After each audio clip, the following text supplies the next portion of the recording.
Sir, ginagamit lang nila ang pangalan ni Senyor Aguila, pero sa totoo yan, sir, yung talagang utak doon si Mamerto Galineda, Karen Sanico, Jan Jadahok at saka Rosely Sanico. Karen Sanico at Roselyn Sanico. Kasi mayroong panahon na nung nagkasakit si Mamerto Galineda, parang wala kaming ginagawang meeting. Kasi yung may nagsabi sa doon ko na nalaman nung bumaba na ako, sir, yung parang sinaligan ni Mamerto Galineda na isa siyang driver. Nagsasabi siya na kaya siya bumaba kasi doon niya nalaman na ang sulat na ibigay niya kay Jerin Esquilario, yun pala ang galing ni Mamerto Galineda na sulat na yun ang i-memorize niya. Tapos pag magkaroon ng general meeting, yun ang isasabi niya sa mga tao. So meaning, gusto mong palabasin dito ngayon, gusto mong malaman ng committee ito na si Jeris Aguila ay under the dictates of Mamerto Galineda, Karen Sanico, and other officers ng SBSI? Yan ang gusto mong ipalabas na impresyon? Apo, sir. Na si Jerin Esquilario ay parang figurehead lang? Apo, sir. Front lang siya. Ang nagdidesisyon talaga, ito matatanda. Apo, sir. Yan ang gusto mong sabihin? Yun, sir, kasi doon ko nalaman na kasi yung pagbaba din ng parang kusinero ni Jerin Esquilario. So, nagtanong ako, bakit bumaba ka? Kasi kung ano ang makain ni Jerin, ikaw ang makatikim kasi siya ang kusinero. Sabi niya na doon niya nalaman ang mga mali na mga ginagawa nila doon sa loob. Sige, continue. Mao to, sir, na waya ko'y nahimo sa akong bata nga ahong maipagawas. Wala akong nagawa, sir, sa anak ko na mapalabas doon sa kapihan. So, namatay lang yung anak mo doon?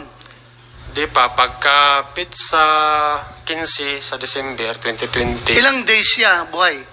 2, sir. 2 days. Opo. After Pero that, hindi pa siya yung lawan niya, yung palaging lumalabas yung bula. Bumubula lang. Opo.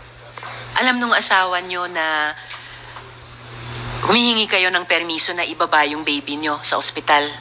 Oo, ako sa nga isang giingnan na ato ning igawas kay og dili na to ni pa hospital, mamatay ka doon yung bata kay. Sinabi nyo rin yun dun sa mga kumadrona, untrained man. Sinabi nyo sa mga kumadrona na pag hindi nyo pinayagan ako ibaba si baby sa ospital, mamamatay siya. Waya na naing na ang mga kumadro na kami ra kibalis ang asawa kuan istoryahay kay bawal malay ko nung gibawalan malagi. Hindi ko na sinabi sa kumadron na kami na lang mag-asawa ang nag-uusap na dapat na ibaba natin yung bata.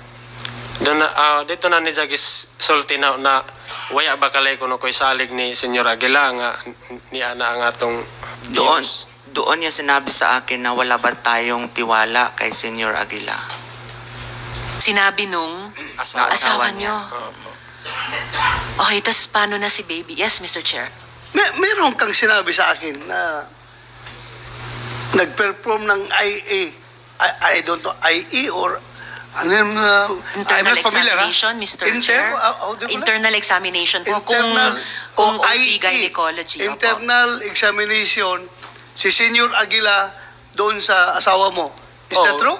Oh, gisubay po na sa akong asawa nga kay si Senyor Aguila nagdoktor sa mga po na namo giilangan dito nga doktor. Sinabi din yun ang paanak po diya. Sinabi ng asawa ko yon na inaiisi siya. At kasi si Senyor Aguila ay isa din siyang kinikilala naming doktor doon. Pero si Senyor Aguila ba ang obstetrician gynecologist ng asawa nyo? Kuan ma'am kanang in case na murag maglisod na ang magmanganak mo anak na siya. Pag nahirapan na, ma'am, pumunta na siya. Kasi siya ang kinakilala namin na Panginoon. Kasi So siya for the record, sinabi ng asawa mo na si Senyor Aguila nag-conduct ng IE sa kanya. Internal examination.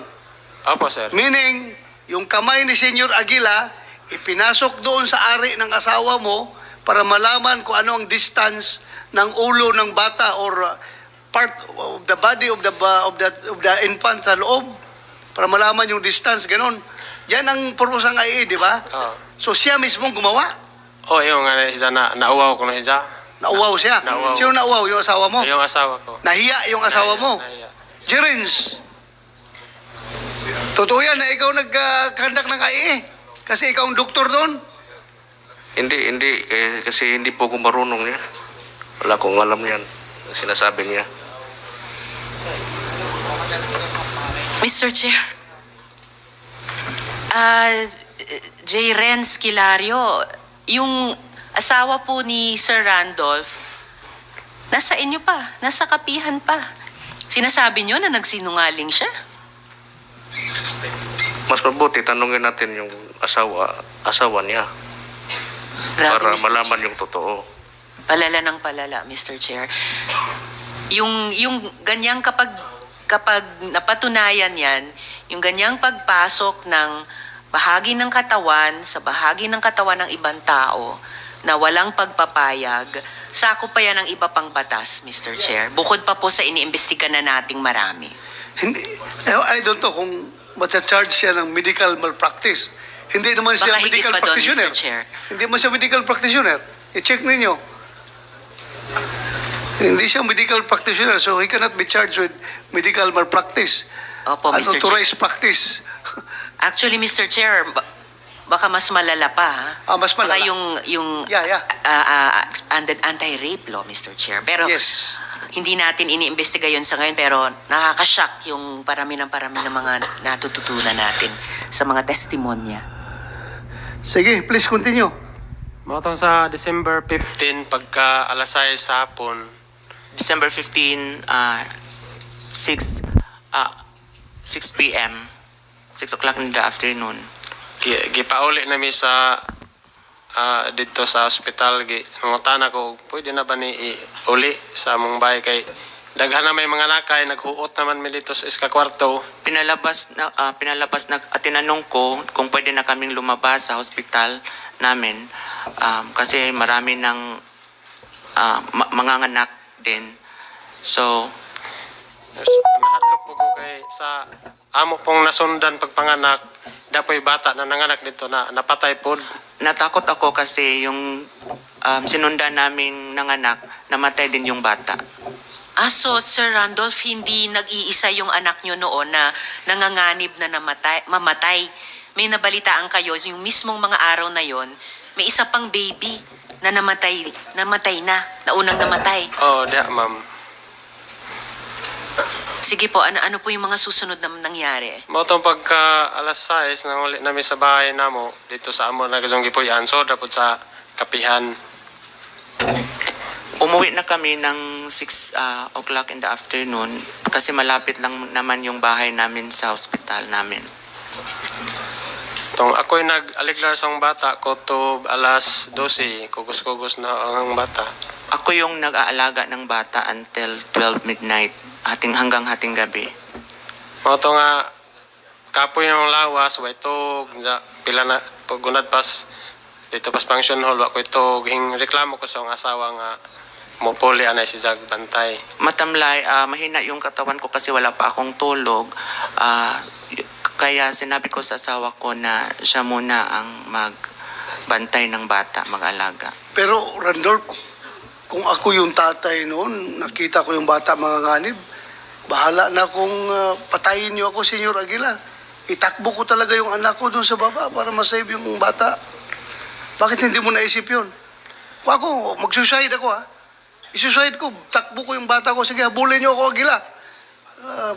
Bulihin niyo ako, basta dalhin ko itong bata sa ospital.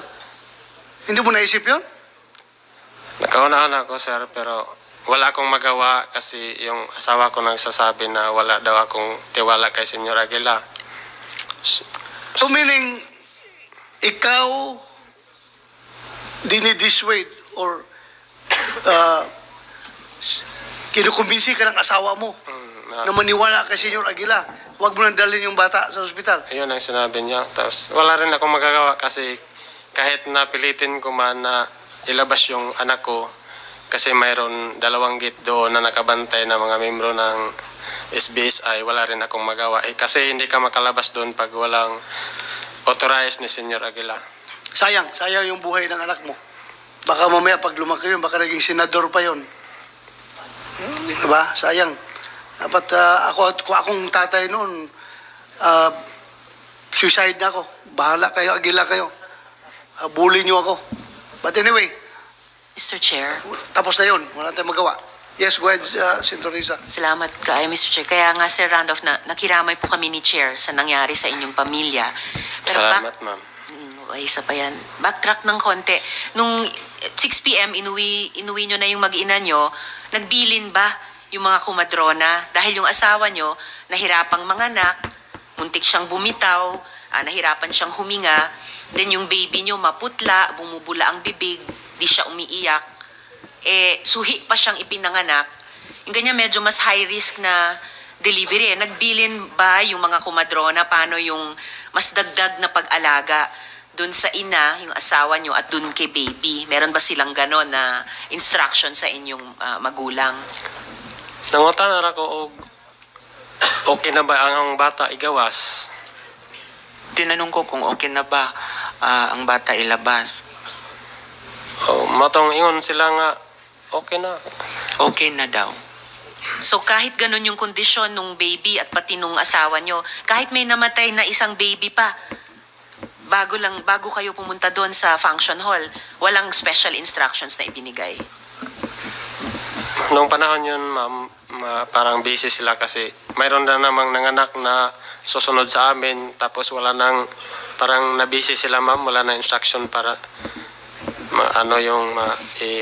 dapat sa gamot sa aking anak. Okay po. So, yes, Mr. Alam Chair. mo, Senator Risa, kayong apat, makinig kayo. Kung yung lahat ng mga nangamatay na bata, namatay dahil sa kapabayaan, kung pareho sila ng sitwasyon ni Randolph, yung parents, na hindi pwede ibaba dahil pinipigilan ninyo, the blood of these children are on your hands. Ha? Ako, sabihin ko na, hindi ako judge, pero ako'y ordinaryong tao lang. Pero sabihan ko kayo ngayon pa, na kung nangamatay yung mga bata na yon, kadaming bata doon na nakalibing dahil sa kapabayaan, dahil hindi nadala sa ospital, paprangkahin ko kayo, kayong mananagot doon. Bakit namatay yung mga bata? Dahil pinipigilan ninyo na bumaba at pumunta sa ospital. Mr. Galanida, please, kung meron kang gusto sabihin, sagutin mo ako.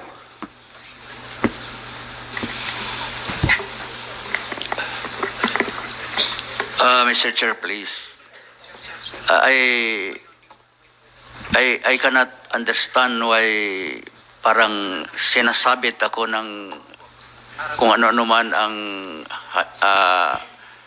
habla nila. Kasi wala akong kaalam-alam kung ano mga operation doon. Sinasabi, tinuturo na si Aguila. Anong role ko? Mr. Galanida, sinabi nito na pag ikaw may sakit, si Jerry Esquilario, binibigyan mo ng papel para basahin during the meetings. So, ibig sabihin, yung utak ng organisasyon na ikaw nagbibigay ng mga instructions kay Kilario kung anong sasabihin.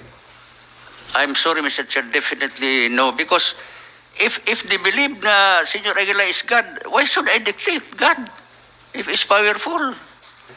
That is a mere declaration. So meaning, pinaubaya mo na kay Senyor Aguila lahat. Wala akong Because alam. he is God. Wala akong alam. I am just saying that kung naniwala na sa Senyor Aguila is God, He should not be dictated by anybody. Mr. Chair. Kaya nga, I am very sorry for that information. That is Well, you are a mere the Vice declaration. President of Senyor Aguila, the President who is considered by these people as your God. So meaning, naniniwala ka rin na God si Presidente mo. Hindi po, hindi Hindi po. ka naniniwala? Hindi po ako naniniwala. Ang God ko isa lang, God the Father. So bakit mo siya sinusuportahan? Your Honor, in 2020, si Senyor Aguila, isa lang membro. Kuwan doon ay ang sister-in-law ko. Kaya nga, bakit siya naging presidente? I-explain na namin nung una na on... Sandali lang, you just answer my question. Ha? Was he elected by all the members of his BSI or was he appointed? If he was appointed, by whom? Originally, he was recommended by our former president Recommended. to succeed him. And later on, he was elected during our special assembly. Special Assembly. Yes, Elected by all the members of his BSI, you mean to say? Yes po, yes po. So by popular vote of all the members of his BSI, siya naging presidente, Yes, during the time, I think that was on July 1, 2021. including you as the vice president. Yes, in you fact- are also elected. Yes, Mr. Chair. In fact, I was not willing because I am during that time I've been suffering from high blood and then also from my kidney disease. So I was quite weak at the time and even until now. So what made you concede to the decision? You were not willing initially. So what made you As concede to the vice decision? president. Ha? As vice president, oo. So bakit ka pumayag? Ayaw mo man kaya? They were insisting because I was formerly the secretary. And sabi nila na you just accept this. Anyway, vice president man lang, wala naman kayong function. So, Especially, tanongin kita, did it cross in your mind that nagdududa ka na si Jerry Esquilario is only 23 years old. Siya ang naging presidente. Ako matanda na ako, kompleto ako sa kaalaman, I am well educated. Bakit vice presidente lang ako? Did it cross your mind? actually I was thinking on that, but because of my physical condition, I don't care whoever will be elected. Jerens, di ba sinabi mo noon na ayaw mo sana, pero inilik ka, kaya okay ka na lang, naging presidente. Kasi wala na akong magawa. That's why, ha, paminaw mong apat, makinig kayo. That's why kinaklaro natin ito because we are looking for responsibilities here and accountabilities. Because you are the president of SBSI, ikaw ang tinuturo. So, liabilities ninyo, kung anong mangyari sa organisasyon ninyo, pananagutan nyo yan. Kaya, tinatanong ko kayo ngayon, ikaw, sabi mo, hisitan kang tumanggap, pero bakit ka tumanggap? Sige nga. Anong rason, bakit mo tinanggap? Ayaw mo man kaya, dahil bata ka pa. Bakit mo tinanggap? Dahil sabi na ni Mamerto Galanida, ay recommendation ni gaya ng sinabi ni Mamerto Galanida na recommendation ni Rosalina Tarok at narinig ko yung rekomendan niya. Kaya nga panay-panay ako nagtanggi. Pero wala akong magawa dahil sa pagrespeto ko sa presidente noon. Kaya at inilik ako ng mga tao, wala akong magawa. So, totoo ba ito nga yung mga decision making, hindi ikaw, merong sa likod mo na nagbibigay ng instruction?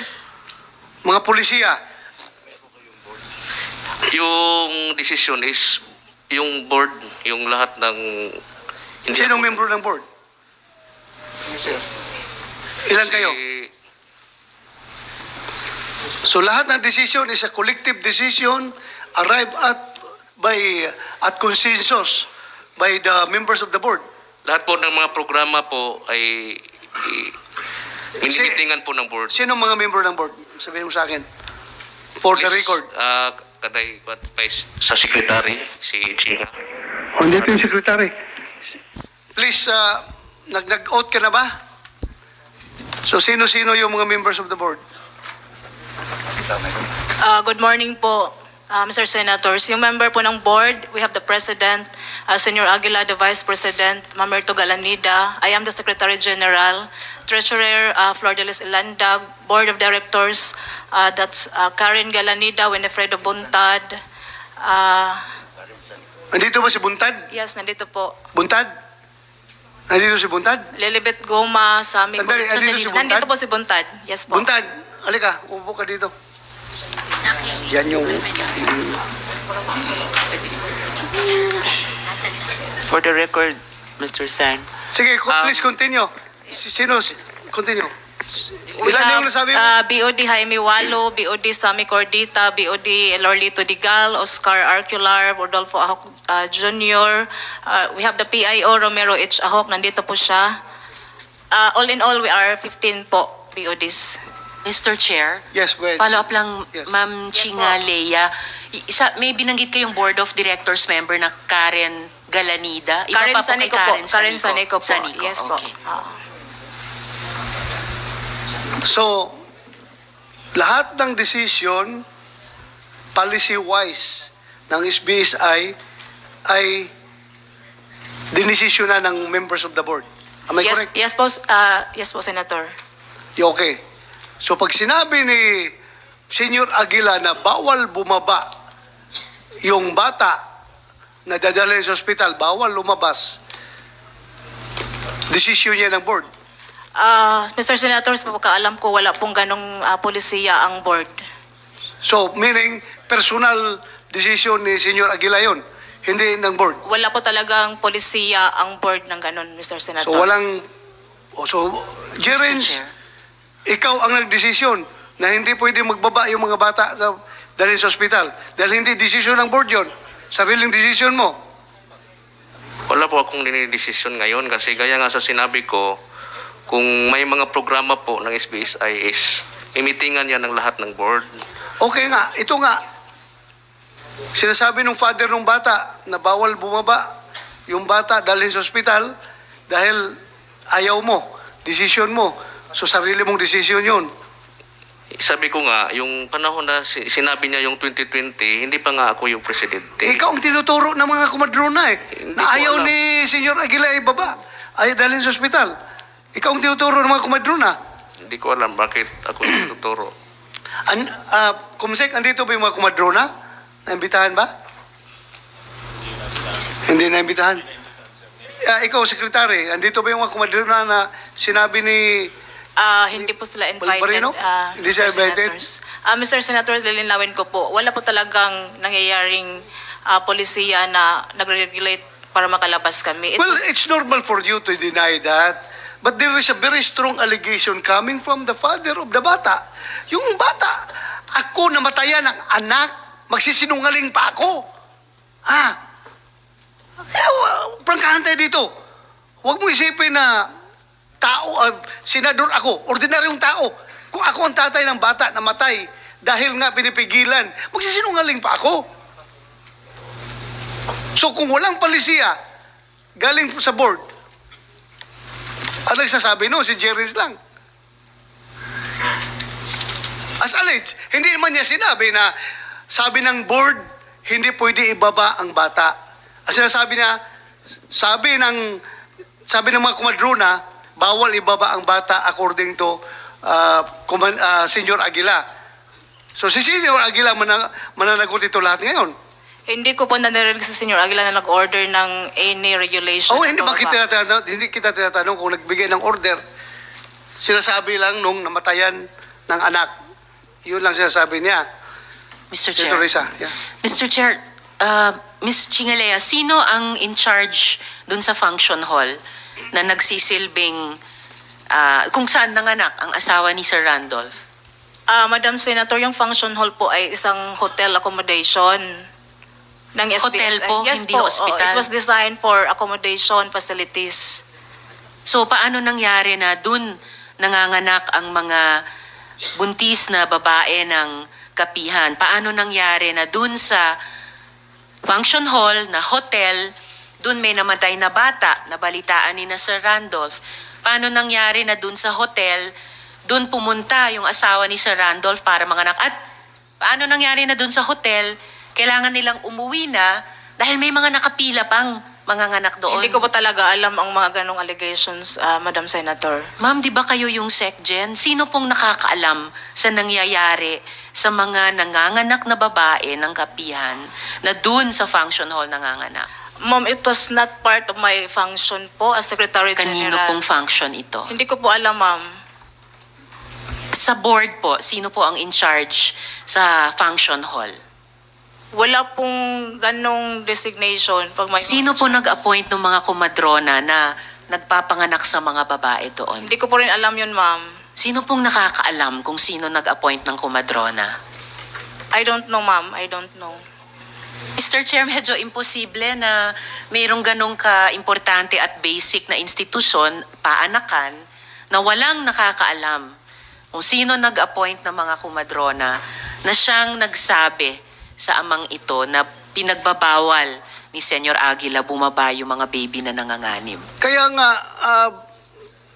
Chingalia Yamson, you are the secretary. Ibig mong sabihin, bigla na lang pupunta doon sa paanakan yung mga kumadrona na yon without anybody's order or anybody's request or anybody's appointment or what? Ang nangyayari po kasi, Senator, isa po kaming buong, we have a bigger community, yung kapihan. May mga nabuntis, tapos ang layo ng hospital po sa kapihan. So may mga instances, may mga, sinasabi na po may mga kumadrona kasi mga BHW sila sa lungsod pa. So siguro, pag nanganak sila, in times of emergency, sila po yung kinatatawag. Sila po yun, ganun na lang, ganun na lang.